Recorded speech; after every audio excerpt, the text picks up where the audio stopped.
kidding me. You have got to be kidding me. 1 week and I've already scratched the badge. How's it going, everybody? I hope everybody had a good Christmas and is looking forward to a good new year. I have to apologize for the lack of videos over the last couple weeks.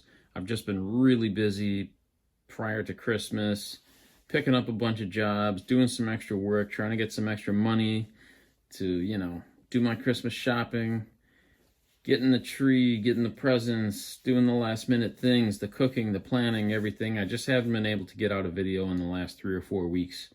So I apologize for that. But the good news is I do have a lot of video shot and ready to go. So I think January is going to be a good month for this channel. I got a lot of stuff on queue ready to go for you. So I hope your Christmas was good and look forward to putting out a good couple of videos coming up in the next few weeks. One of the videos that I would have liked to get out with this video today was this restoration of these two channel lock 460s. I've been working on them. I've put a lot of hours into them. They're looking a lot better than they were before, but they're just not ready for the video today. So I apologize for that. I'm going to have this full restoration video coming up probably in the next week or two. But I've got some good upcoming videos. I've got some restorations coming up. I've got new tool purchases. We're going to talk about cheap tools versus expensive Knipex tools. We got a lot of good stuff on deck for January. So stick around and we'll have some good content coming your way. To start off, Harbor Freight is having one of their bucket sales. So if you spend like whatever it is, $50 or whatever, you get a free Harbor Freight bucket. They have these sandpaper sheets for 99 cents. Can't go wrong with getting zip ties. The usual checkout aisle. Grab drill, brush, buffing wheel. My big purchase, Icon metric long hex socket set. So you might have seen in one of my previous videos I bought the snap-on long hex metric socket ball end set, and the reason why I spent the $240 that it cost to get the snap-on set as opposed to this Icon set which cost 40 bucks, you know, eventually you'll start spinning out fasteners and then it'll round out the corners and you just won't be able to get any torque on anything anymore. So for those ball ends I wanted to make sure that I got the highest quality, so I bought the snap-on. But for these straight hex ones, it's kind of hard to see, but that for that straight edge there, see the camera? Hello. For just the regular old hitting it straight on, you know, I was looking at Gear Wrench or Icon. I think the Gear Wrench was on sale for like $18. This was $29 or $30. It's got a few more sizes than I think the Gear Wrench had, but this is going to work out real well for me.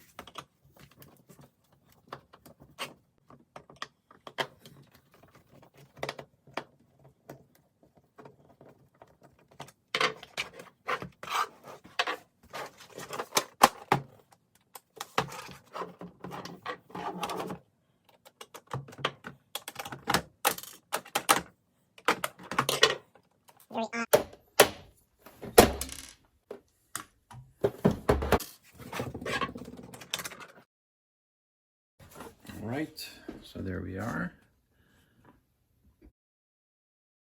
The number 4 and the number 5 are the ones that I use the most for my work. Pretty nice stamping on there. I'll only be able to give a review after I've ran these things through its paces, but this is a really nice looking set. You know, this wouldn't be a complete video without a stop by Home Depot. In the discount section, they had these Bosch 7.5 amp corded angle grinders for $45. And I've been looking for a corded alternative to my Milwaukee 4.5-inch angle grinder for work around the shop, work around the house where I'm near an outlet, I'm in a fixed position, and I don't want to be constantly burning through recharges on my batteries. So they had these for 45 bucks. It was a pretty good deal. they had a whole stack of them there, so I grabbed it up. The other big thing, I don't know, man. Sometimes you just need rope. This is 100 feet of rope. This was $5. I don't know how they can sell this amount of rope for $5, but anyway, that's what it was. They also had some Milwaukee stuff on the discount aisle. This was $34. You got the 350 lumen headset as well as the 100 lumen pen flashlight. That's a good little discount there. I picked up this Milwaukee Sawzall blade set here. I've been wanting the Sawzall blade case for a while. I've been looking for that. Apparently no one sells just the case. You have to buy it with all these blades. I got a ton of blades, but I've really been wanting this case, and I think this was maybe $19. You get 8 free blades. How many regular blades? 10, so it's 18 blades. It's basically $1 a piece, not even including the plastic case here. But one interesting thing I saw was, all the blades have USA made. Made in the USA, made in the USA. Well, that's nice. But then you flip it over and made in the USA with global materials. Wah, wah. I actually think all the blades are definitely made in the USA, but the plastic case is probably made in Taiwan or China or something. It's just, it's unfortunate that all those American flags, but then on the back you flip it over and it still says global materials.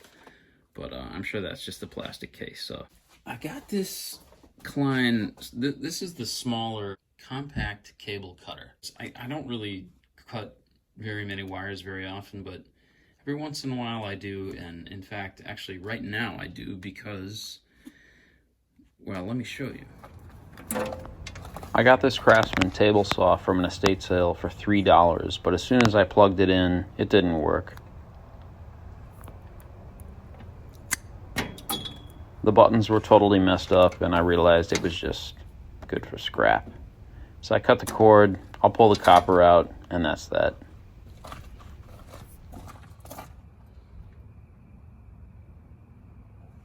Alright, so that's that Klein cable cutter. And like I said, it's just smooth as can be. You know, you get a nice thick cable like that in there and just perfect. Next up is a little mini haul from Ace Hardware, of all places. You know, Ace Hardware is one of those few places where you'll still see the USA made Western Forge Craftsman screwdriver sets. Since Western Forge got shut down in 2020, there is a finite number of these that are still out there and still available, and there's going to come a day when there won't be any more left. So I might just actually leave these inside the case and just hold on to them so that I can show my kids one day, look at what USA made screwdrivers used to be like before they became Chinese trash. The other thing I got was an Eklund made in the USA metric hex set here. This particular Ace that I went to had all kinds of the Eklund hex sets. These hex sets are actually the exact same ones that are branded as Snap-on. Eklund produces them for Snap-on. I'll show you a little picture right now. It's the same exact sets. Snap-on does not charge a huge amount of money for these rebranded products. So that is the Ace Hardware haul. One other thing that I wanted to show you was they had these Craftsman V series, the new Craftsman V series screwdrivers there for $27 for one Phillips and one slotted. And the grips felt really, really good. They were a really nice screwdriver, but 27 bucks, man. That is almost Snap-on prices. And next up, we've got a little Walmart haul here. Everybody likes to rag on Walmart tools, but what I have here are some really high quality Walmart tools. We'll start out here with the Hyper Tough 50 pack of utility blades. You'll notice the Made in the USA sign right there. These are, you know, good quality USA made blades. If you pop them open, you'll see that they have the square in the middle and the USA stamped on them. I would have to look back and see who the manufacturer is, but those are like the classic USA made blades. So this is good stuff. And these Hyper Tough pry bars are the same pry bars that were made for Craftsman back in the 80s and 90s by Wildy. Made in the USA. They've got the striking cap. I mean, the weak point is definitely the plastic. It's not super high quality. It's not like the Snap-ons, but I mean, you can get a huge 36-inch pry bar like this for $20, which is really good value. Right there on the handle, made in the USA. Probably the handle will be the first thing on these things to wear out. The steel seems really strong. Everything looks really good.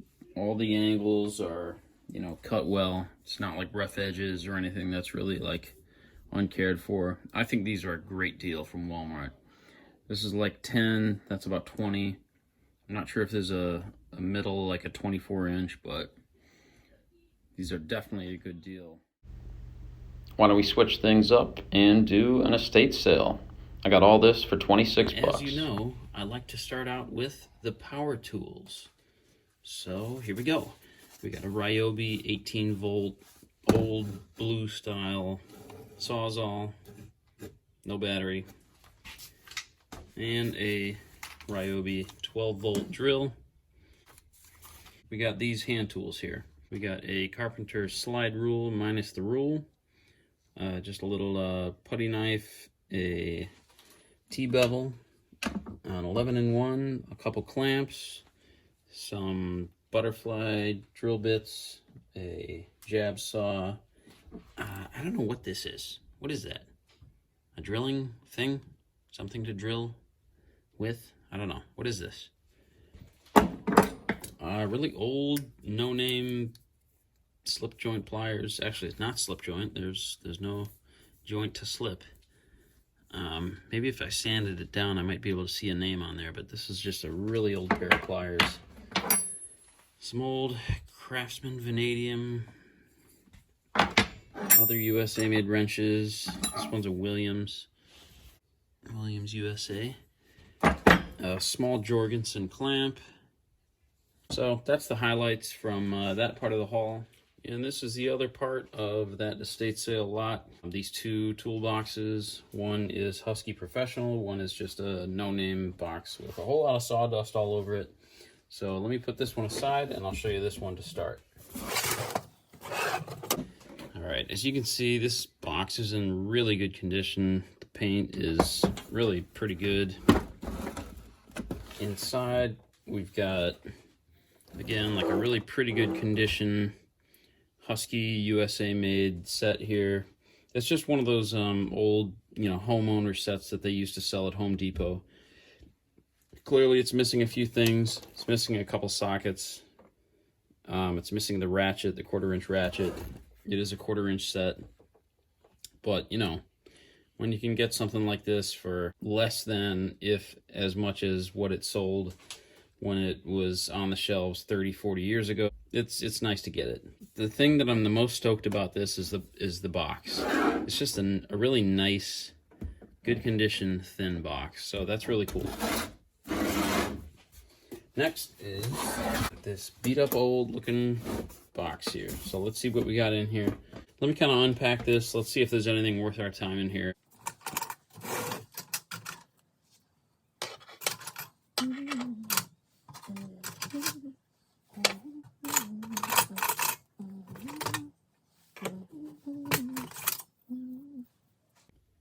All right, so here's what we've got after going through that box there. We've got a bunch of vintage USA made wrenches, a ratchet.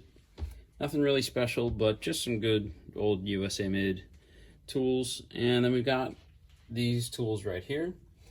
We got 3 nail sinkers made by Stanley USA. Got a nice long 12-inch extension that is made by Challenger. I've got an SK wrench here. Always nice to get SK.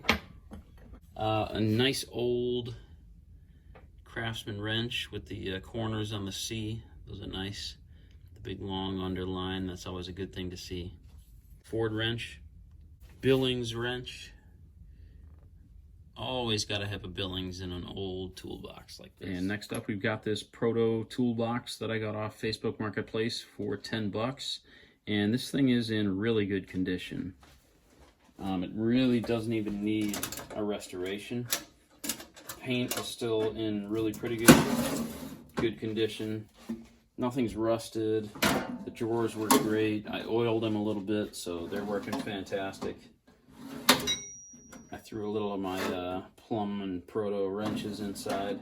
It's got a stamp in here that says Made in the USA, manufactured in December of 1993. So just a nice, probably made by Waterloo. I've heard that these toolboxes were made by Waterloo, who made like some really good quality for $10.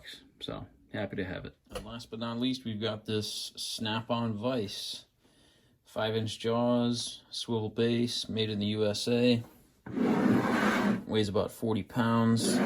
Nice, heavy-duty, made in the USA vise. Jaws are in okay shape. Not the best, but not too shabby. The guy said that he repainted it, so as you can see, like, the paint is a little bit messy there. It definitely needs a touch-up on these jaws, more than a touch-up.